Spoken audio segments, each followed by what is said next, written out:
Y bien, estamos ahora con Milton Monjes, ministro. Buenas noches, ¿qué tal? Hola, buenas noches, Jaime, ¿cómo está?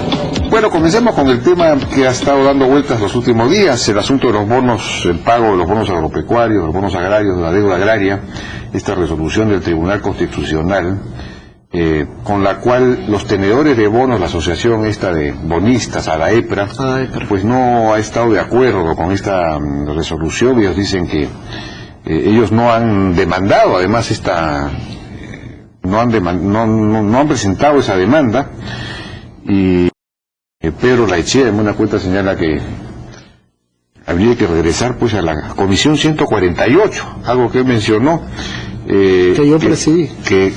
Pues, efectivamente usted presidió, sí. Y que estableció un método de actualización basado en el índice inflacionario, pero corregido, morigerándolo, sobre todo en la parte inflacionaria, con algo que se llama cálculo geométrico, que no tengo idea qué cosa es. O sea que, pero digamos, una cosa como esa, porque el resultado que ha producido aparentemente el Tribunal Constitucional es un resultado que devalúa mucho el valor de los bonos. Y sin embargo veo que el gobierno se opone. El ministro de Justicia, que es hijo del presidente del Tribunal Agrario en la época de Velasco, es un velasquista total, no sé, dice que se va a oponer, también se opone a la resolución del tribunal porque aparentemente representaría un gasto importante para el Estado, pero por lo visto no va a representar un gasto nada importante, además se puede pagar hasta en 30 años, si esto fuera con bonos o lo que sea. ¿Cuál es su apreciación acerca de esto? A ver, yo solamente puedo hacer algunas apreciaciones generales porque el tema está en un debate, está analizándose por el MEF, y es el MEF el que hará los comentarios generales. Yo lo que digo es, la reforma agraria fue un capítulo que causó mucho trauma a la agricultura peruana. Más allá de los temas sociales, lo que sí se aseguró la reforma agraria es que desapareció la capacidad empresarial del agro peruano, cosa que además está corroborado en el censo agropecuario que acaba de salir. Y no solamente eso, sino que causó mucho daño en el mercado de tierras, desapareció por más de 20 años, no hubo un mercado de tierras. Y también vamos a ver cómo las consecuencias de eso están ahora. Entonces, eso fue un episodio muy traumático, seguramente tuvo algún efecto positivo, pero también tuvo efectos negativos y muy negativos. Bueno, acabó con el régimen servil en la sierra, por ejemplo. Por eso digo, hay cosas positivas y hay cosas negativas. Pero el asunto, una de las cosas negativas es que en buena cuenta no se pagó a los expropiados, digamos, no se ha respetado el derecho de propiedad en ese sentido. Mira, yo estoy totalmente de acuerdo. De hecho, cuando yo presidí esa comisión a la que hacías mención, tuve la oportunidad de ver la estructura de los deudores y fue una discusión muy técnica, y a diferencia de lo que uno cree, también había gente pequeña, porque si bien la reforma era para expropiar a gente de más de 100 hectáreas, también había gente de menos de 100 hectáreas que también fue expropiada y que perdió todo, hasta la camiseta, y eso significó que su familia entre en una dinámica de evolución, ¿no? Sí, pues, claro. Y por lo tanto, yo siempre he creído que las deudas hay que honrarlas. ¿Y qué pasó? Ahora, porque usted presidió esa comisión, produjo un informe, me imagino que dio un resultado en términos de valorización total. Sí. ¿Y de cuánto fue hecho ese paso? Lo que pasa es que ya esto fue hace 10 años exactamente, entonces 11 casi, 10 años que terminamos el informe, entonces ya no es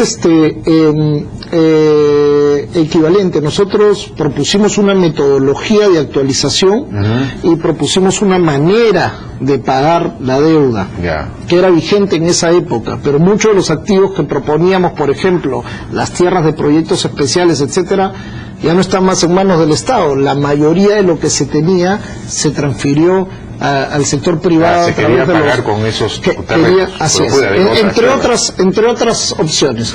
No hay, ya toda la tierra, en el Perú el mercado de tierras es un desastre. ¿Pero cuánto era el monto total que se hacía? El monto total bordeaba los $1.500 millones en esa época, usando esa metodología. Bueno, ahora será una cosa pues parecida. $1.500 millones no es nada, digamos, en el largo plazo. Es decir, si se va a pagar esto incluso con bonos a 30 años, bueno, en esa época no afecta en nada en esa era más de toda la inversión pública del gobierno central. En esa época, lo que pasa es que Perú ha crecido mucho y los números hoy día son de otras dimensiones.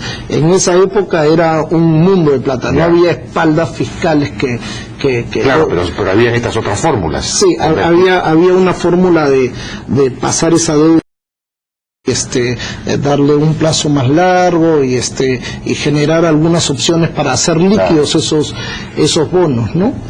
Pero bueno, ahora ha habido una sentencia, a diferencia de lo que hubo a principios de la década de 2000, que el Tribunal Constitucional manda al Ejecutivo a proponer una metodología para hacer dos cosas: uno, actualizar, y dos, pagar. En función de eso es que se forma esta comisión. Así es. Que produce este informe. Entiendo que se llegó a pagar a un extranjero, al señor Le Tourneau. No, eso es otro. ¿Se le llegó a pagar? No, ahí hay una... Que tenía un fondo grande en la selva. Sí, no. Eso fue otra cosa que también me tocó participar en otra comisión. Lo de Le Tourneau es un señor que era un evangelizador de la selva, que ya desde la década de los 30 había tenido una concesión muy grande para hacer una carretera de penetración a la selva. De hecho, hay una ciudad que se llama Turnavista, sí, pues, claro, que tiene viene de él. Claro. Y él se comprometió a hacer una colonia con extranjeros. Trajo a algunos japoneses, la carretera nunca fue tal carretera, las escuelas y todo lo que se suponía que había hacer nunca lo hizo, más bien entró fuertísimo era un gran proveedor de maquinaria pesada, sacó muchísimos árboles, hizo una gran deforestación, el gran negocio fue vender la madera, además en esa época las preocupaciones ambientales no eran tan grandes. Bueno, y después se le pagó, yo recuerdo. Sí, pero antes del TLC planteó una demanda, y él alegó que no se le había pagado y después se descubrió que sí se le había pagado. Y de haber pedido $1.000 millones, creo, de indemnización, al final se dio, cuando aparecieron los papeles, se dio cuenta que la indemnización que tenía era de unos pocos millones de dólares nada más, pero no tenía que ver con el proceso de reforma agraria, fue una reversión que después cayó en el amparo de la reforma agraria, ¿no? Bueno, después creo que ha habido otra comisión en la época de Alan García, cuando el ministro era Ismael Benavides, también hubo un informe con una fórmula que yo no sé en qué consiste, pero... No, yo tampoco, yo estaba en el sector privado. No se puede retomar esas, es decir, ¿qué es lo que hace que no se pueda...? ¿Por qué el gobierno se opone a pagar? Hizo lo posible. No, el gobierno no se digamos, el Ministerio de Economía está viendo la metodología. Lo que se ha expresado es que generalmente el Tribunal Constitucional se pronuncia respecto de la constitucionalidad de una norma. Sí. No entra al detalle minúsculo de mandar a decir, mira, tienes que, de todas las metodologías que existen, haz esta. Pero cuando eso es lo que ha hecho en el último... Y eso es un poco la crítica, por lo menos de mi parte. Yo no hubiera esperado que un trabajo tan especializado, que es de peritos y de especialistas en finanzas y en economía, sea hecho por el tribunal, ¿no? Y manda las condiciones. Entonces, ¿cómo vamos a salir de este embrollo? Bueno, yo no es un tema que el Ministerio de Cultura, por favor. Sí, claro, digamos, porque es el sector y por eso opino hasta donde opino, pero ya en la parte, el análisis fino de la medida, lo están haciendo en el Ministerio de Economía y Finanzas, tiene sus equipos, están evaluando la norma y ya ya ha habido algunos pronunciamientos, distintas personas han manifestado. ¿Pero por qué el ministro de Justicia se ha opuesto y ha anunciado que va a presentar un recurso al tribunal para oponerse, en fin, o para pedir no sé qué clase de explicación? O de... Mira, ahí el tema es, el tema es más jurídico, el tema es como, digamos, a lo que a todos le llama la atención es el nivel de detalle de una sentencia del tribunal. Entonces ya parece como que hay encima de la Corte Suprema hay una sala más que va a empezar a dictar sentencias. Uno hubiera esperado, yo no soy abogado, pero simplemente como ciudadano hubiera esperado que una resolución de ese tipo sea más bien dada por un juez, no por un tribunal constitucional, ¿no? Ahora, y uno puede imaginar entonces que los interesados han influido en el tribunal y resulta que los interesados están absolutamente en contra de esta resolución porque devalúa mucho el valor de los bonos. Entonces, ¿quién es el interés? De repente es el ministro de Economía el que ha influido en el tribunal. ¿De dónde ha sacado el tribunal esa fórmula? Yo creo que sería bueno que el tribunal la explique, pero tengo entendido que ya los miembros que ya no están en el tribunal, porque fue su último... siguen ahí porque no, finalmente verdad, claro. El Congreso dejó sin efecto el nombramiento de los nuevos magistrados. Siguen ahí. Así es. Bueno, vamos a ir a una pausa y regresamos. Está bien. Y bien, seguimos conversando con el ministro de Cultura, Milton Mongese. Bueno, han salido resultados del censo agropecuario que se llevó a cabo el año 2011, creo. El año pasado. Año pasado, ¿no? 2012, sí, desde julio, agosto. Entonces, a ver si revisamos rápidamente algunos de los resultados. Tenemos unas láminas, ahí está, la superficie agrícola, por ejemplo, ha ido subiendo en los distintos censos y ahora estamos en 7.125.000 hectáreas de superficie agrícola. Hay un incremento sustancial entre el 94 y el 2012. ¿Dónde se incrementa ¿Cómo así puede ocurrir esto, no? Porque esto no responde a inversiones del Estado.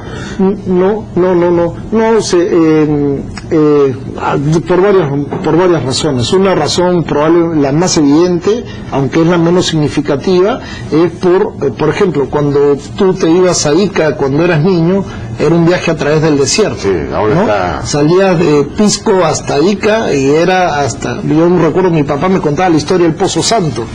Hoy día eso es un jardín verde. Ahí, por ejemplo, está parte importante. En la medida en que también la urbanización ha ido creciendo, la agricultura se ha ido también hacia tierras marginales y laderas, y ha habido muchísimo de eso. La misma presión poblacional en la sierra y en la selva, producto de las migraciones, lo que han hecho es incrementar la superficie agrícola. Entonces eso se ha incrementado también en la sierra y en la selva. Claro. Pese a las migraciones, sí, también. Claro, por supuesto. ¿No? Claro, lo que pasa es que en la selva, en la migración, cuando uno va, por ejemplo, a Tarapoto, a Cayal y etcétera, uno ve claramente el efecto de la migración sobre lo que antes fue bosques, hoy día es superficie agrícola. Pero aquí no tengo las cifras de cuánto se ha incrementado la superficie agrícola en la sierra, por ejemplo, ¿no? Que sería interesante saberlo, eso no nos lo han pasado. Sí. Pero el siguiente cuadro, a ver si lo podemos ver, es la superficie agropecuaria agrícola y no agrícola. Ese es el total. Ese es el total. Agrícola y la no agrícola. La incluye pastos naturales. Pastos, bosques, bosques explotados. Bosques, aptitud forestal, que sea porque sean bosques explotados o no explotados, mayormente no explotados, ¿no? Y todo tipo de bosque. Son como 11 millones de hectáreas. Claro. Deben ser las hectáreas entregadas en concesión, supongo yo. No. Es la aptitud, son suelos con aptitud forestal, que es, por eso sale que el 30%... Deberían ser mucho más de 11 millones de hectáreas entonces, porque si hay bosques por 60, 70 millones de hectáreas, yo me imagino que se refiere a las que están entregadas en concesión, ¿no? Porque... supongo yo. Siguiente cuadro, a ver si lo podemos ver. riego de la superficie agrícola, compara el 94 con el 2012, el riego ha pasado, la zona regada, digamos, de 1.700.000 hectáreas a 2.500.000, se ha incrementado el área irrigada, digamos. Gran parte de eso son los nuevos, la nueva agricultura empresarial, que es la que ha generado que en este país hace 10 años había, por ejemplo, 500 millones de dólares, menos de 500 millones de dólares en agroexportaciones, y ahora hay 4.500 millones de dólares en agroexportaciones. Eso es de haber incrementado de manera importante la superficie agrícola con riego, ¿no? Ahora, debe haberse incrementado también en la sierra, porque de todos modos aquí hay un incremento importante como de, ¿qué te puedo decir?, de 700, 800.000 hectáreas de incremento, y todo el área moderna, digamos, no pasa de las 250.000 hectáreas. Lo que pasa es que hay riego y riego. En el censo basta que uno saque agua de una fuente y que haga una sequía para considerarlo riego. Y eso es tan riego como un proyecto hidráulico de la costa que requiere toda una infraestructura con canales complejos, revestidos, y que ahí le saco riego tecnificado, ¿no? Entonces, esas son las cifras. Todavía es la primera corrida de los resultados del censo, y lo que estamos haciendo más bien es abrirlas y poniéndolas a disposición de la comunidad académica y sector privado para que nos ayuden a estrujar al máximo los resultados e interpretaciones de estas cifras que, como digo, es una primera. Estas son las cifras brutas que han salido, ¿no? A ver, en el siguiente cuadro sí se puede ver, creo, los sistemas de riego, ¿no? El área que está bajo riego, hay riego por gravedad, que es la mayor parte, ¿no? Como ¿cuánto dice? 88%, me parece que dice ahí, y 88%. Y no sé qué porcentaje, ya no leo bien, el 12% es otros riegos, que son, y ahí está desagregado, por aspersión. Ese es un poco la nueva agricultura, la nueva agricultura, ¿no? Así es, esa es la nueva agricultura. Que son como 200.000 hectáreas, ahí está. Por eso hay como otras 500 o 600 que se han incorporado al riego, que no son estas. Pero como te digo, son por gravedad, que va desde hacer un surco, desde una fuente de agua, desde un pluvial, desde un río, haces un surco y una sequía, y con eso riegas. Desde la forma más. Comprobaría esta tesis de desarrollo en la sierra, pero yo no tengo duda de en los últimos 20 años la sierra había un boom, digamos. Pero por supuesto, ¿no? Interesante, eso es interesante. El siguiente cuadro, a ver si podemos ir viendo la variación de los cultivos con mayor superficie, cuántos se han incrementado entre el 94 y el 2012, y el crecimiento del café. El café ha sido una maravilla, ha sido también una bendición para el Perú por dos razones. La primera, porque ha permitido desarrollar un modelo de agricultura con pequeños productores. Generalmente uno no se imaginaba que podía haber una alternativa agraria que además te permita exportar sobre la base de pequeños agricultores, pero en segundo lugar también porque el café ha sido una herramienta muy valiosa en la lucha contra el narcotráfico. O sea, el café, el cacao y en menor medida la palma han sido tres cultivos que nos han ayudado y por ejemplo ha hecho que regiones como la de San Martín hayan sido tan citadas frecuentemente como un éxito en la lucha contra el narcotráfico. El censo está registrando 425.000 hectáreas de café. Así es. Eso es pues casi digamos 8 veces el área cocalera, digamos, más o menos, ¿no? Que deben ser como 60.000 hectáreas. Sí, por ahí. ¿No? O ha subido, creo, sube cada año. Alguna vez está subiendo porque como se va de Colombia viene para acá, pues sí, pero bueno, la papa, ahí regresamos, la papa también se ha incrementado en casi 30%. Eso es sierra. Bueno, algo de costa. Y costa también, sí. ¿No? Sí. Y hasta en la selva hay la sachapapa. La sachapapa, sí. Es muy buena, pero. Esa sí me la conozco. Sí. el maíz amarillo duro, que es el que se usa para los pollos, ¿no? Los pollos. Se ha incrementado, pese a la competencia del maíz importado, que es un maíz transgénico, ¿no? Y aquí no podemos introducir transgénicos, y entonces finalmente ese maíz amarillo duro no va a poder competir contra el que se importa, pero en fin, parece que eso es lo que hemos decidido a nivel nacional, ¿no? Y bueno, el cacao también es un incremento, pero el cacao espectacular, ¿no? y con unas posibilidades enormes todavía. El cacao peruano se está posicionando muy bien en el mundo. Los estudios genéticos a nivel de ADN del cacao muestran que se originó acá, en el nororiente peruano, no era en México como por lo menos yo pensaba, y hay unas variedades de cacao especiales que son muy demandadas, ¿no? Incluso chocolates peruanos han ganado premios mundiales el año pasado, y estamos muy bien posicionados y se está volviendo un boom.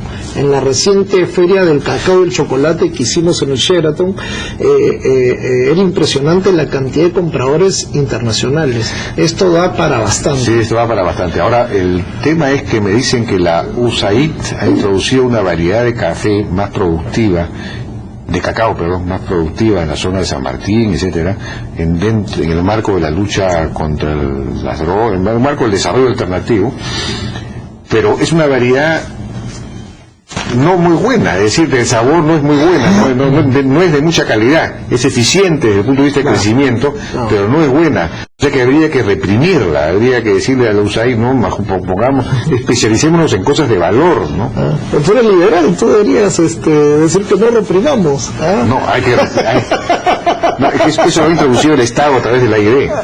Eso no viene de la realidad del Estado americano. Sí. No, pero más allá de la broma, tienes razón.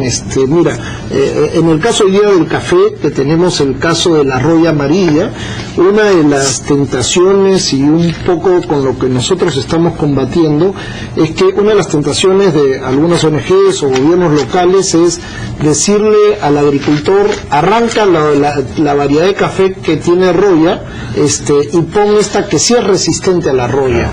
Pero resulta que las especies resistentes a la roya son típicamente la de menor valor y mayor sabor y aroma. Claro. Entonces, claro, es resistente a la roya, pero te va a complicar la vida en el futuro porque vas a tener mucho menos ingresos por tu producción. Claro. Entonces, lo que estamos haciendo es tratar de orientar a y eso lo contiene el plan que estamos aplicando, orientar a los agricultores a que no, más bien, hagan todo lo posible por salvar los cafetos con la metodología que hemos desarrollado, ¿no? Otro tema acá es que la caña de azúcar también se ha incrementado el área en casi un 30%, y eso gracias al reingreso de la inversión privada, a las ex cooperativas azucareras. Se estaba reduciendo el área de azúcar, ahora se ha vuelto a incrementar en 30%. Y también hay los proyectos importantes de caña para biocombustible, ¿no? Sí. Que es una opción que antes no existía. Vamos al tema del número de productores agropecuarios, que es bien importante. A ver, siguiente cuadro, por favor. Bueno, eso es, yo no sabía que Cajamarca había tantas unidades agropecuarias chiquitas, claro, pero es mucho mayor número que en Puno, Cusco, Ancash, etcétera, ¿no? Sí. Siguiente. Acuérdate que Cajamarca es la única región que es predominantemente población rural, ¿no? Ahí tenemos, en la sierra hay 1.440.000, 63% de las unidades agropecuarias están en la sierra, ¿no? Siguiente. Por este modo debemos comenzar, pues por este cuadro. El número de productores agropecuarios ha subido de número de unidades, ¿no? De unidades de unidades de explotación agropecuaria. ¿Qué quiere decir? Es, si yo soy una familia, un agricultor, puedo tener más de un predio, puedo tener 2 o 3 predios, pero es una unidad agropecuaria. Se ha incrementado de 1.700.000 a 2.260.000. Así es. Eso es. A ver el siguiente. El tamaño. El tamaño. Eso, a ver, ¿qué es lo que ha pasado ahí? Bueno, lo que ha pasado, esa es la distribución de los predios. Sí. Lo que tú puedes ver ahí claramente es que seguimos siendo una economía minifundiaria principalmente, de pequeña agricultura. Tenemos que el 90% de las unidades agropecuarias tienen menos de 20 hectáreas, 80% tienen menos de 10 hectáreas, y somos una economía... La mayor parte tiene menos de 5 hectáreas. Así es, eso es lo que ha crecido sobre todo, ¿no? Así es, ha crecido mucho. Mira, compara el 94 con el 2012, y más bien digamos, una de las características que se ha acentuado es que somos una agricultura de pequeños productores. Algunos incluso llaman una economía de jardineros casi. Siempre hemos sido eso. Y al siguiente, por favor. Pero fíjese, el número de parcelas por unidad se ha ido reduciendo, lo que significa que bueno, en 18 años de 3.2 a 2.3 no es mucho, ¿no? O sea que hay una cierta concentración, o sea que no hay una minifundización. Siguiente, pero mira, me parece. Pero el tamaño, y ahí ves el tamaño de... ahí está la superficie promedio por parcela, está subiendo. Subiendo, superficie promedio por parcela está subiendo. No, eso es parcelas por productor y superficie promedio por parcela. Claro. Eso, por parcela, pero acuérdate que tienes 2 parcelas por 2.2 parcelas por productor agrario. Sí. Entonces, en promedio, el área total promedio por productor agropecuario son 3.1 hectáreas, que es casi exactamente lo mismo que teníamos en el 94, hace 18 años. Pero ha subido un poco. Mínimo, pero algo. Sí. A ver, regresemos, por favor. Parcelas por... Esas son las parcelas por... ha aumentado... Esas son hectáreas por parcela. Es que el título de arriba se confunde. Han mezclado ahí los... Han mezclado los... superficie promedio por parcela está subiendo. Superficie promedio por parcela, según la sierra, pues es mucho más pequeña de la parcela, ¿no es cierto? Claro, 0. menos de una hectárea. Yo creo que es mucho menos de una hectárea, no sé por qué, me parece que ahí están sobreestimando. Siguiente. Y si es puno, es lo más parcelado y lo más fragmentado, ¿no? Superficie agrícola promedio por unidad agropecuaria. Ahí está el asunto.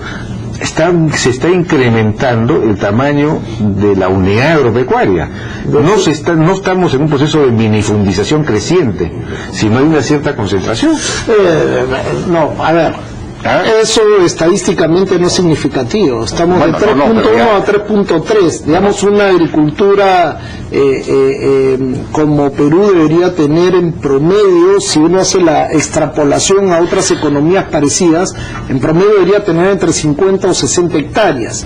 Si uno mira cómo agriculturas modernas como Chile tienen el tamaño del lote promedio. En el Perú estamos... somos hay una población campesina, hay muy poca área cultivada. Sí, claro, pero lo que digo es que no hay una tendencia a la... Estamos muy abajito, ¿no? Hemos de pequeñitos, ahora somos un poquito menos pequeñitos. Ahora, un campesino con 3 hectáreas de tierra agrícola con sierra productiva, de lo cual podría ganar cualquier cantidad de plata al mes. Acá hay un tema, ¿no? Que de las 3.2 o 3.3 hectáreas, usualmente un tercio de ellas, más de una, está en reposo, ¿no? O sea, no están... Eso no quiere decir que las 3 estén en producción todo el rato, ¿no? De acuerdo. Siguiente cuadro, rápidamente, porque ya no tenemos tiempo. Superficie agrícola promedio por pisos. Sigamos. Bueno, ahí solamente lo que te dice es que la costa es más grande que la sierra, ¿no? Claro. Sí. El número de vacunos, cómo se ha incrementado. Siguiente. Rápido. Siguiente, por favor. el número de ovinos ha disminuido. Sí, la ganadería de ovinos en el Perú ha tendido, a diferencia de la década de los 60, que éramos un país importante en el mundo, donde teníamos investigación pecuaria, hoy día ya somos un país con muy poco ganadería ovina. En cambio los auquenios están aumentando. Alpacas ha aumentado. A ver, siguiente. O sea que digamos, el poblador andino está recuperando su territorio, el poblador andino, los auquenios. Los auquenios. Eso es una buena noticia. Claro, está bien. Bueno, vamos a ir a una pausa, señor. Sí, claro. Queda muy poco tiempo, pero quería preguntarle por el tema de la tala ilegal y de las concesiones forestales, que es algo que, digamos, sobre lo cual el TLC con Estados Unidos puso mucho énfasis, y se trata de que las concesiones forestales funcionen bien realmente para preservar, para que haya un desarrollo sostenible, pero muchas concesiones no funcionaban bien, no estaban capitalizadas o se usaban como un puente para hacer tala ilegal, y entonces se requería fortalecer la capacidad del Estado, del Ministerio, de controlar que realmente estuviesen funcionando bien, de supervisar, digamos, las concesiones forestales y que no hubiese tala ilegal y todo eso. ¿Se ha podido hacer algo? ¿Se ha podido fortalecer la institucionalidad del Ministerio para eso? Estamos a punto de estrenar una nueva institucionalidad. Ya tenemos el Reglamento de Organización y Funciones del CERFOR.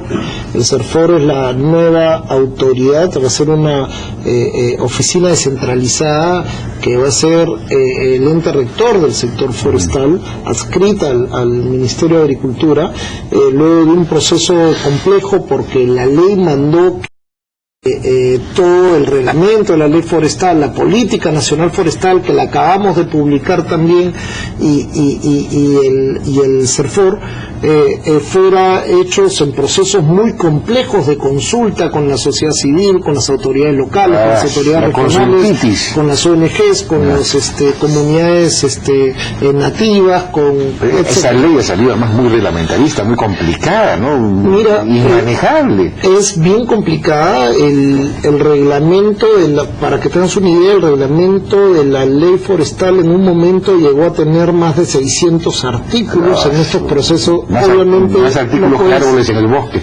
Qué horror. Pero ahí estamos, y estamos con un objetivo claro de...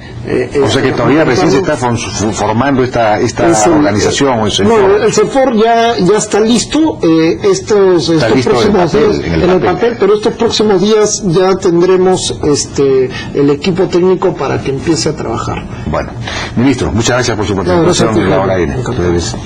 Vamos a una pausa y regresamos ahora con Carlos Meléndez, politólogo.